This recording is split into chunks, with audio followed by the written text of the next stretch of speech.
Hello what's up, I hope you guys are doing amazing. बच्चों, मैं आज आप लोगों के सामने आया हूँ लॉ का लेक्चर लेने के लिए, क्योंकि आप लोग के लिए 12 plus C A and 11 plus C A students, आप लोगों ने अपने करियर की शुरुआत कर तो दी है सी ए फाउंडेशन की। उसमें एक बहुत इंपॉर्टेंट सब्जेक्ट है लॉ, जिसमें बच्चों को इंटरेस्ट पहले बहुत आता है, बाद में डर भी लगता है। इंटरेस्ट क्यों आता है? क्योंकि है बड़ा इंटरेस्टिंग कि आप क्या कर सकते हो, क्या नहीं कर सकते हो, आपके अधिकार क्या है, किस तरीके से कहानी के थ्रू हम समझेंगे लॉ कैसे है, हमको इंटरप्रेट कैसे उसको लिख, ये सब बड़ा इंटरेस्टिंग है यार। लेकिन at the same time students को डर भी लगता है डर ये लगता है कि आगे चल के क्या होगा, कैसे होगा, इसमें लिखेंगे कैसे।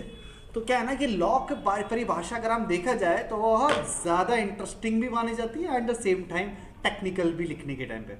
सो बच्चों, मैं आपको पहले सिखा दूँ और मैं इससे शुरुआत करूँ, इससे पहले मैं अपने बारे में बता देता हूँ मैं कौन हूँ, राइट। मेरे बारे में बता देता हूँ ताकि आपको समझ में आए कि आपको पढ़ा कौन रहा है। So my dear friends, myself professor Samuel Anthony. I have a teaching experience of 7 years, total teaching experience of 7 साल से पढ़ा रहा हूँ बच्चों। And I have cracked my NET examination, that is masters के ऊपर की एग्जाम होती है नेट एग्जामिनेशन, मैंने वो क्रैक किया है, जिससे आपको प्रोफेसरशिप का टैगलाइन जो मिलता है, right. And I have completed net examination की सिलेबस था मर्केंटाइल लॉ, सो वहाँ पर मेरा कोर मतलब बेसिकली मैंने बहुत इंटरेस्ट से पढ़ा था। तो तब से ही I have started teaching law in my core field कि मैं लॉ को ऐसे अडॉप्ट किया मर्केंटाइल लॉ। तो I have be teaching law since so many years now, and इस साल भी आपको 11th and 12th के लिए I will be teaching law. I am basically an economist. ठीक है, चलो आगे बात बढ़ते हैं। अब बच्चों मैं बताता हूँ आप लोगों को कि आप लोग को सिलेबस क्या है। नंबर 1, अगर हम बात करेंगे बच्चों सिलेबस की, तो सबसे पहले ध्यान रखिए आप लोगों को है चैप्टर नंबर 1, जिसको कहते हैं Indian contract act 1872। Indian contract act जो सबसे मेरा फेवरेट मानता हूं मैं से। दूसरा आपका the sales of goods act,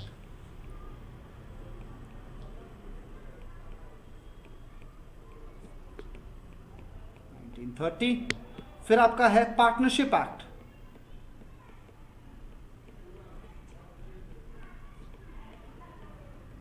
1932।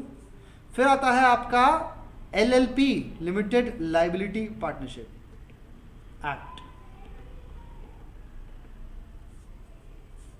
फिर आता है आपका कंपनीज एक्ट,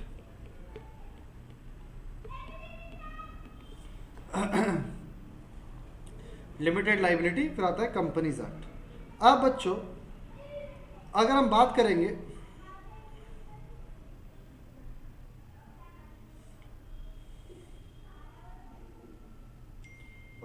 हम अगर बात करेंगे हम लोग की शुरुआत कैसे होने वाली है, हम लोग की शुरुआत कैसे होने वाली है, 1 मिनट।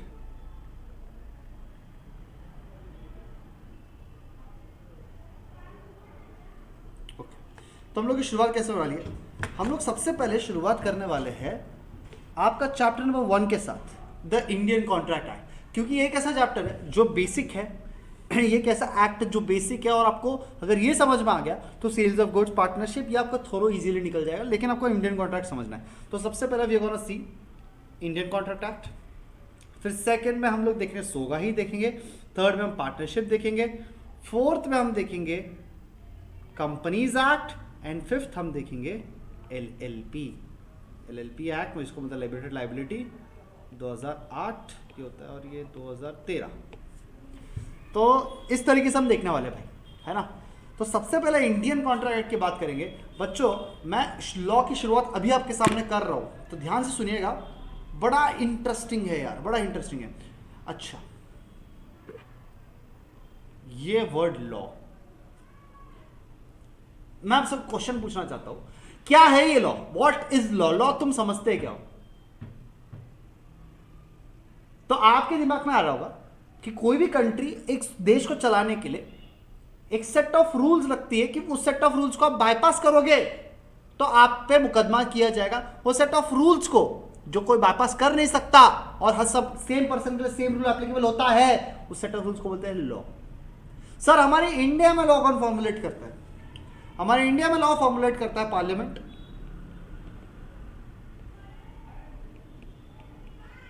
मतलब लॉ बनाने का काम किसका है, फॉर्मुलेट का काम किसका, पार्लियामेंट। फिर फॉर्मुलेट जो लॉ पार्लियामेंट फॉर्मुलेट करा, क्या वो लॉ फिक्स हो जाता है बाय पार्लियामेंट? क्या मतलब बोल दिया क्या पार्लियामेंट ने ही जो फॉर्मुलेट किया डर है? नहीं, प्रेसिडेंट उसको क्या देता है, अप्रूवल देता है, जिसको हम कहते हैं एसेंट देता है प्रेसिडेंट। क्या देता है? एसेंट देता है भाई। सर एसेंट देने के बाद बात खत्म, उसके बाद फिर लॉ अप्लाई किया जाता है, अप्लाइड बाय द मिनिस्टर्स, जिसको हम एग्जीक्यूटिव भी कहते हैं, मिनिस्टर्स, पुलिस, इनको हम एग्जीक्यूटिव कहते हैं। तो बच्चों जो फॉर्मुलेट का काम हो गया ना, वो पार्लियामेंट का हो गया, मतलब इसको बोलते हैं हम लोग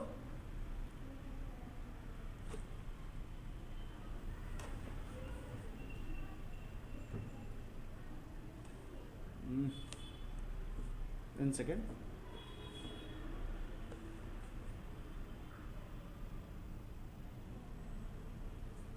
लेजिस्लेटिव,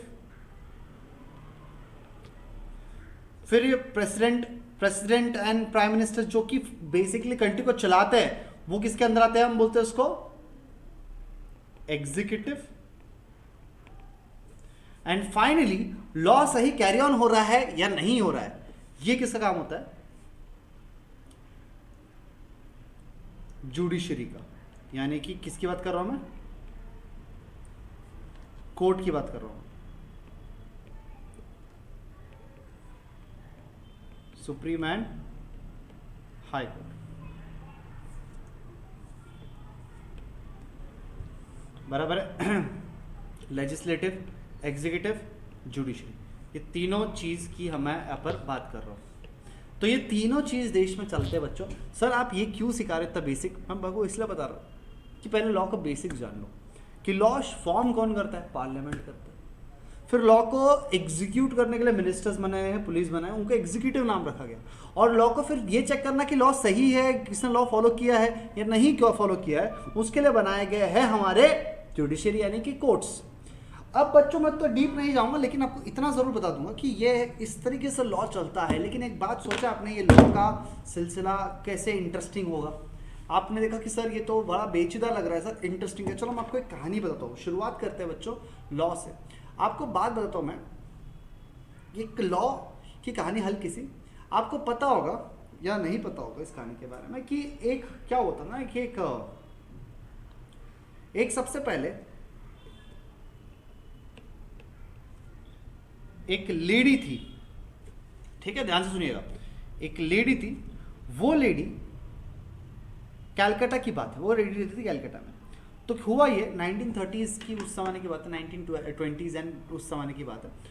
तो ये लेडी कलकत्ता में रहती थी।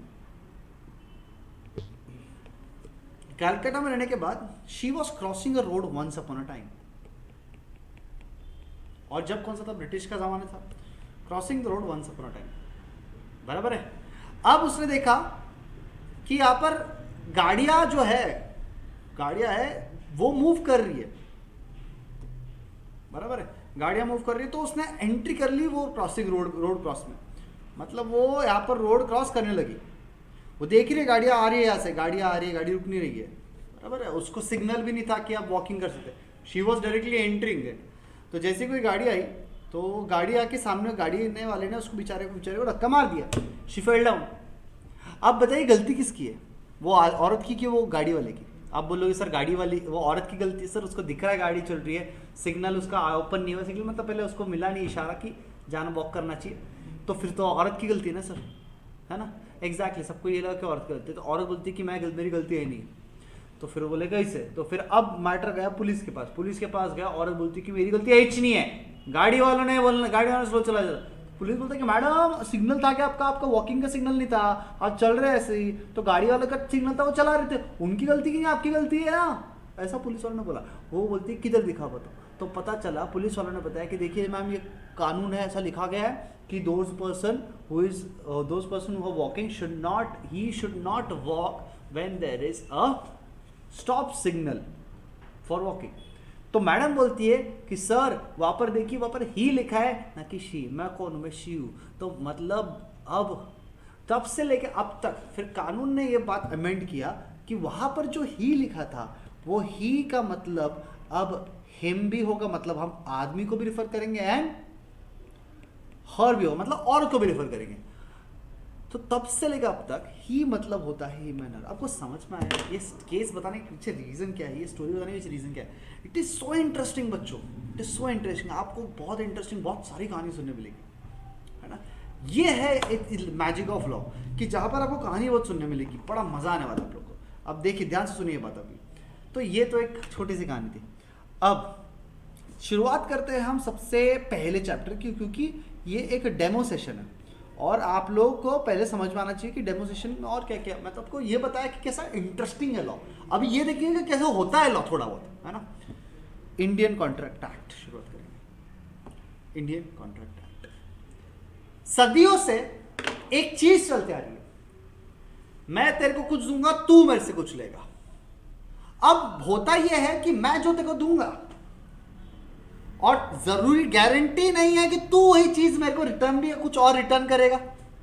तो इसलिए क्या हुआ हमेशा ये चीज की मारा रही है कि कोई चीटिंग ना कर ले, किसने किसको कुछ दिया, सामने वाले की भी रिस्पॉन्सिबिलिटी उसको कुछ ना कुछ रिटर्न में दे, नहीं तो चीटिंग हो सकती है, बराबर है। तो इसलिए बनाया गया एक फॉर्मल प्रोसीजर कि अगर आप किसी से कुछ देते हो, सामने वाले को कुछ देते हो, तो आपका भी रिस्पॉन्सिबिलिटी कि आप उससे कुछ एक्सपेक्ट कर सकते हो, आप वन साइडेड ट्रेडिंग नहीं हो सकती। तो बनाया गया था एक इंडियन कॉन्ट्रैक्ट एक्ट 1872, ब्रिटिशर्स के जमाने का 1872 भाई कब का है। तो उस एक्ट के अंतर्गत उन सब चीजों को हम गवर्न करेंगे जहां पर ट्रेडिंग होगा, जहां पर बाय सेल होगा, समझ में आया, जहां पैसा दे रहे हो सामान ले रहे हो, वो सारी एक्टिविटीज है, सारी कॉन्ट्रैक्ट जहां फॉर्म हो रहा है वहां पर हम वो डील होगा। सर क्या क्या चीज है, फॉर एग्जांपल मतलब सिंपल सी बात है, वो क्या आएगा सबसे पहले, क्या क्या चीज है, जैसे कि एक इंसान है, इसने बोला कि ये मेरी बाइक है, एक लड़के को ऑफर किया, बॉय टू बॉय, ये वन ने टू को ऑफर किया मेरी बाइक है, परचेस करेगा क्या, इसने बोला डन, इसने इसको पैसे दिए, बराबर है। अब दोस्तों ये जो सिनेरियो है, क्या ये बाय सेल का सिनेरियो है? आप बोलोगे हाँ सर। तो मैंने आपको अभी जस्ट बताया, अगर बाय सेल का सिनेरियो है, पैसे से रिलेटेड मैटर है, मैंने कुछ दिया तूने कुछ लिया, तो किस में आएगा, ये हमारे इंडियन कॉन्ट्रैक्ट में आएगा।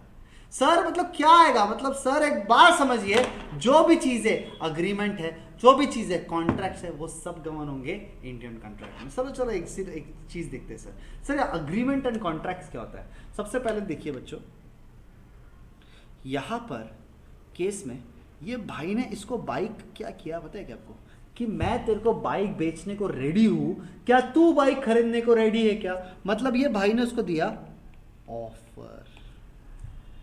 तो नंबर वन हर चीज में क्या होता है, सबसे पहले एक ऑफर होता है, तो इसने उसको ऑफर दिया, फिर ऑफर देने के बाद इसने बोला डन, मैं बाइक परचेस करूंगा, मतलब इसने ऑफर का क्या कर लिया, एक्सेप्ट कर लिया।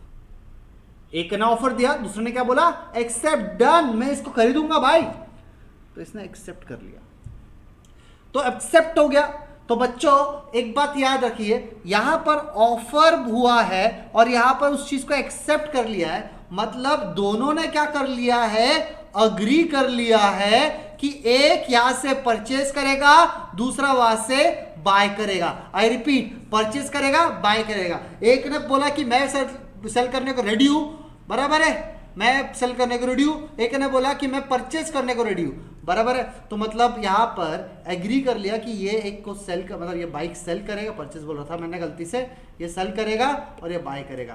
क्या यहां पर दोनों एग्री कर लिया, तो हम इसको बोलते हैं दोनों के बीच में हो गया है सर अग्रीमेंट। क्या हो गया दोनों के बीच में, अग्रीमेंट, बराबर है, बराबर है। अब सर अग्रीमेंट हो गया है, कोई दिक्कत नहीं है। अब इन लोगों ने क्या किया, फिर साइनिंग वाइनिंग कर ली, साइन ले लिया, बोले कि मेरे को देख काम करे तो मेरे को बेचेगा ना, हाँ इसने बोला मैं तेरे को बेचूंगा, तो मुझसे खरीदेगा ना, बोले खरीदा, दोनों ने बोला कि एक पेपर में अपन लिखित में दस्तखत कर देते कि मैं तेरे को बेचूंगा, तू मेरे से खरीदेगा। तो इस अग्रीमेंट को इन्होंने बोल दिया कि अगर इनमें से कुछ भी ऐसा होता है कि तू मेरे से परचेस नहीं करता है, मैं तेरे से सेल नहीं करता हूं, तो मतलब क्या हो सकता है कि अपन कोर्ट की सहारा ले सकते हैं। फिर तो हम कोर्ट का सहारा ले सकते हैं कि भैया देखो इसने मेरे को बोला था ये परचेस करे, कर नहीं रहा है।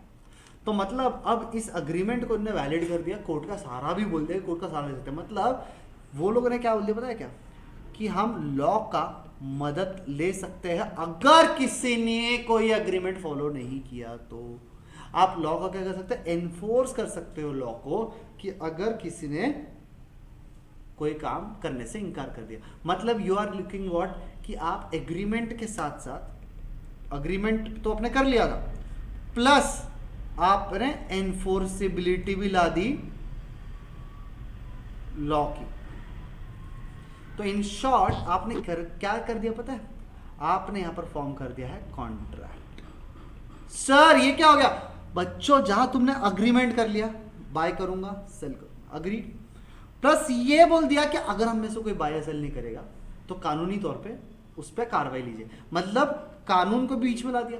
तो जब आप अग्री भी करते हो कि मैं तेरे से बाय करूंगा, तुम सेल कर, और आप कानून का भी सहारा लेते हो कि अगर हम दोनों में से कोई इसने एक, अगर हम दोनों किसी मना कर दे तो फिर कानून का सहारा लिया जाएगा। तो आपने एनफोर्सबिलिटी भी ला दी लॉ, तो मतलब अपने फॉर्म क्या करते पता है, कॉन्ट्रैक्ट। और जब वो कॉन्ट्रैक्ट फॉर्म हो जाता है, आप कवर हो जाओगे इंडियन कॉन्ट्रैक्ट एक्ट के अंतर्गत। मतलब आपका फैसला और आपको चलाया जाएगा इंडियन कॉन्ट्रैक्ट एक्ट के अंतर्गत। समझ में आगे बात।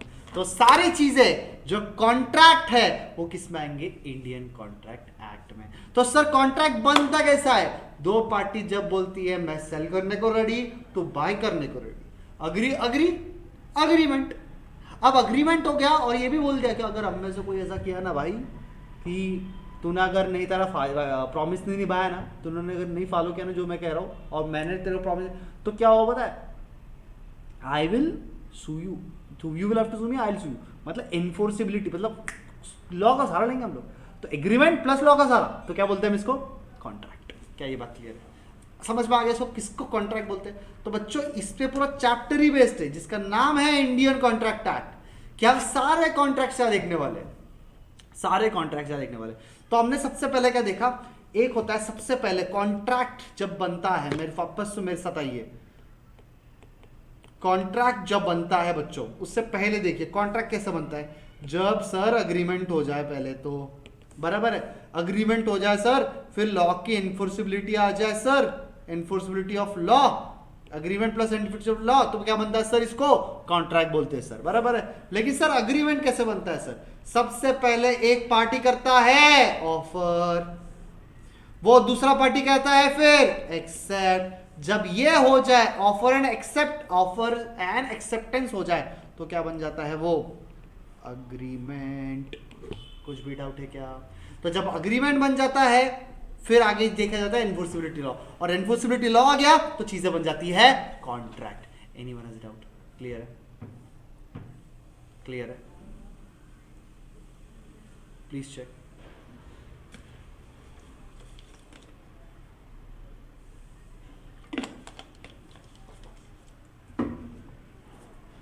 अब मैं एक पूछना चाहता हूं आप लोगों से, अब मैं आपसे एक सवाल पूछना चाहता हूं, क्या मैं जिंदगी के जहां जहां मैं बोल दूं हाँ हाँ अग्रीमेंट, तो वो क्या कॉन्ट्रैक्ट बन जाते हैं। जैसे कि मैं आपको अलग अलग केस स्टडी लूंगा, ठीक है। सबसे पहले दूंगा, एक था घनश्याम और उसका था घर, एक था गुल्लू जिसके पास था पैसा। घनश्याम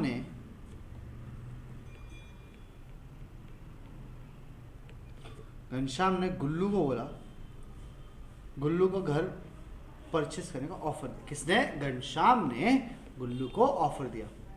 गुल्लू बोला ओके आई एक्सेप्ट। बच्चों क्या बन गया यहाँ पर, अग्रीमेंट। फिर इसने बोला कि मैं पैसे दूंगा, ये बोला मैं कर दूंगा, क्या बन गया बच्चों, अग्रीमेंट हो गया, आया ना। अब ये भी हो गई बात कि अगर हम में से कोई फॉलो नहीं करेगा तो वो उस पर कानूनी कार्रवाई ली जाएगी, मतलब एनफोर्सिबिलिटी ऑफ लॉ भी हो गई, बराबर है। एनफोर्सेबल भी हो गए। तो मतलब अगर मान लो अगर नहीं भी बोलिए लेकिन फिर भी ये होगा कि अभी गुल्लू ने या गिल्लू ने या घनश्याम ने घर या पैसा नहीं दिया तो कानूनी कार्रवाई कर सकते हैं, बराबर है। बोल दिया कि अभी हम लोग एक अग्रीमेंट पे आ गए, मैं आपको घर दूंगा, घर के बदले आप मुझे पैसे दोगे। अगर आपने पैसे नहीं दिया तो मैं किसके पास जाऊंगा? कानून के पास जाऊंगा, बराबर है ना। तो मतलब एनफोर्सिबिलिटी ऑफ लॉ है ना, तो एग्रीमेंट हो गया एनफोर्सिबिलिटी लॉ। तो हम इसको क्या बोलेंगे बच्चों? कॉन्ट्रैक्ट, बराबर है। लेकिन अब मेरा दूसरा सवाल ये है, एक वाइफ थी, उस वाइफ को हस्बैंड ने बोला तेरे बर्थडे पे अपन जाएंगे लोनावला और फिर गोवा जाएंगे, गोवा में हाय मजे करेंगे, चिल करेंगे, किंगफिशर विला में रहेंगे, ऑसम जिंदगी, चल अभी काम कर, मिले चाय बना। चल बोले पक्का? बोले हाँ पक्का, गोवा जाएंगे आपके बर्थडे। स्वाई भी खुश, बराबर है कि क्या, चलो अच्छा मेरा पतिदेव कितना अच्छा है, मेरे तो सोचता गोवा ले जाएगा मुझे, घुमाएगा फिराएगा। तो अब यहाँ पर ऑफर किसने दिया बच्चों? पति ने दिया गोवा का। आओ, और वाइफ ने क्या कर दिया? वो ऑफर को एक्सेप्ट कर लिया। सर अगेन सर ऑफर हो गया सर, ऑफर हुआ सर और एक्सेप्ट हुआ सर, तो इसको हम क्या बोलेंगे? अग्रीमेंट। एग्जैक्टली अग्रीमेंट हुआ ना यार।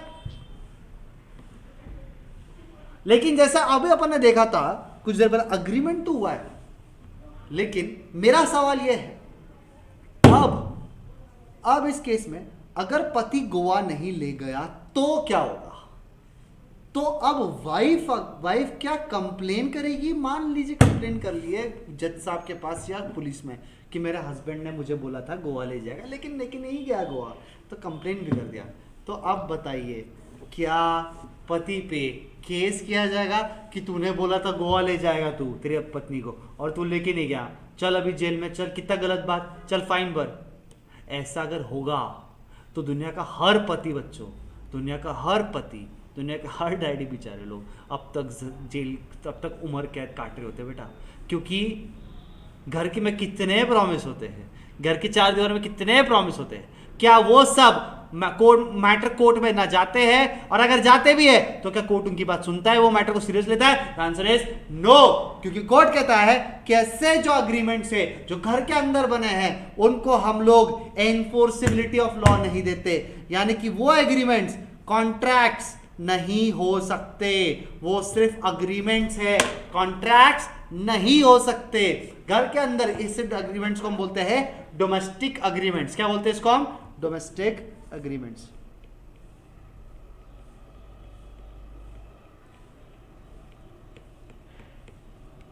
So those agreements which are formed in a house in a atmospheric, those agreements which are formed in a domestic manner, it may be in family or relatives or friends, which has a domestic nature, doesn't account to be a contract.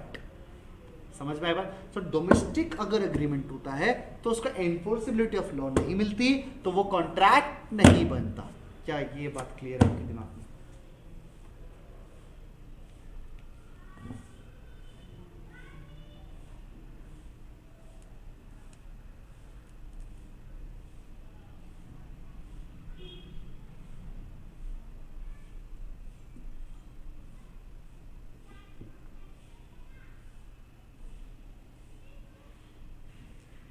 क्या clear है बच्चों?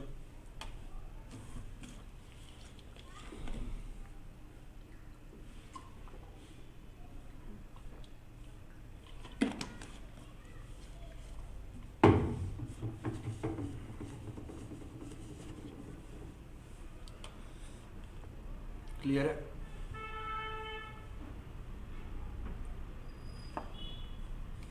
समझ में आ गई बात? This is how it works. तो ये होता है। तो मतलब मैं एक चीज समझा सर कि सर ऑफर होता है कोई चीज का, घर का हो सकता है, कार का हो सकता है, बाइक का हो सकता है, उसको एक्सेप्ट कर ले तो बन जाता है सर अग्रीमेंट। अग्रीमेंट अगर फैमिली में हो तो कॉन्ट्रैक्ट नहीं बनता, लेकिन अग्रीमेंट फैमिली के बाहर हो, कोई रिश्ता इंताना नहीं है, सिर्फ रिश्ता है कि मैं बेच रहा तू खरीद रहा है, एग्रीमेंट ऐसा हुआ है, बेच रहा खरीद रहा, एनफोर्सिबल तो मतलब यहाँ पर नहीं बेचा पैसे ले लिए तो कोर्ट के पास जा सकते कि इसने को बेचा नहीं, मतलब एनफोर्सिबिलिटी ऑफ लॉ है, तो उसको हम बनते हैं कॉन्ट्रैक्ट। और अगर घर में हो, कॉन्ट्रैक्ट होकर फॉर्म होता है, घर के नेचर पे होता है एग्रीमेंट, तो उसको क्या हम कॉन्ट्रैक्ट बोल सकते हैं? Answer is no. तो बच्चों ये सारे अग्रीमेंट्स कॉन्ट्रैक्ट्स हम देखने वाले हैं। ऑफर तो अभी हमने देखा, ठीक है, फिर एक्सेप्टेंस हमने देखा, कॉन्ट्रैक्ट, ये सारी चीज़ें कौन हो रही है इंडियन कॉन्ट्रैक्ट में। बहुत सारा इंटरेस्टिंग वाला चैप्टर है ये। अब एक बार रिवाइज कर लेते हैं ताकि आप लोगों को क्लियर समझ में आए कि ये सेशन किस बारे में था। सबसे पहले आपको एक बात बता दूं कि मैंने आपको बताया इंडियन कॉन्ट्रैक्ट में सबसे पहले होता है बच्चों ऑफर। एक इंसान ऑफर देता है, दूसरा इंसान करता है एक्सेप्ट। जब ऑफर एंड एक्सेप्टेंस हो जाए तो उसको बोलते हैं अग्रीमेंट। अब अग्रीमेंट को अगर आप एनफोर्सिबिलिटी ऑफ लॉ मिल जाए, यानी कि अगर कुछ किसी एक ने कैरी ऑन नहीं किया उसका प्रॉमिस्ड वाला काम, तो हम कोर्ट में मैटर ले जा सकते हैं, लॉ को सपोर्ट कर सकता है, तो बोलते हैं इन्फोर्सिबिलिटी ऑफ लॉ, इसको कहते हैं। जब agreement and enforceability of law हो जाए तो बोलते हैं, इसको फॉर्म करते हैं कॉन्ट्रैक्ट। अब कॉन्ट्रैक्ट हमेशा फॉर्म नहीं होते। अगर घर का ही कॉन्ट्रैक्ट है, घर के अंदर की बात है, तो हम कॉन्ट्रैक्ट फॉर्म करें क्या? नहीं। घर के कॉन्ट्रैक्ट क्या बोलते, घर के एग्रीमेंट्स क्या बोलते हैं? Domestic agreements. क्लियर है? क्या ये बात क्लियर है बच्चों? तो लाइकवाइज एक बात समझिए, एक होता है ऑफर, एक होता है एक्सेप्टेंस, एक होता है एग्रीमेंट, एक होता है एक्सेप्टेंस, वैसे फॉर्म करता है एग्रीमेंट। समझ में आई बात? सो बच्चों नेक्स्ट लेक्चर में मैं थोड़ा और डिटेल में ले जा रहा हूँ। आई होप आपको ये समझ में आया होगा एंड आपको क्लियर होगा एंड आपको मज़ा भी आएगा मेरे साथ पैरा लेक्चर लॉ का डेमो लेक्चर देखने में। So my dear friends, if you really like the lecture, I would appreciate your time and I would really tell you कि if this is you think कि आपको बहुत मज़ा है law में, आपके फ्रेंड्स को बताइए सीए करना है, आपके फ्रेंड्स को बताइए कि कितना इंटरेस्टिंग है लॉ, क्योंकि जितना आप लोग फैलाओगे उतना और अच्छा लगेगा कि हम लोग कॉमर्स फील्ड को और फैला रहे हैं, right? So you and myself और कॉमर्स के students, all will be commerce का student, right? We always learn something better. So that's why this is lecture from my end, myself professor Simon Anthony logging off. Till then take care, मिलते हैं हम और regular lectures में। Thank you so much guys.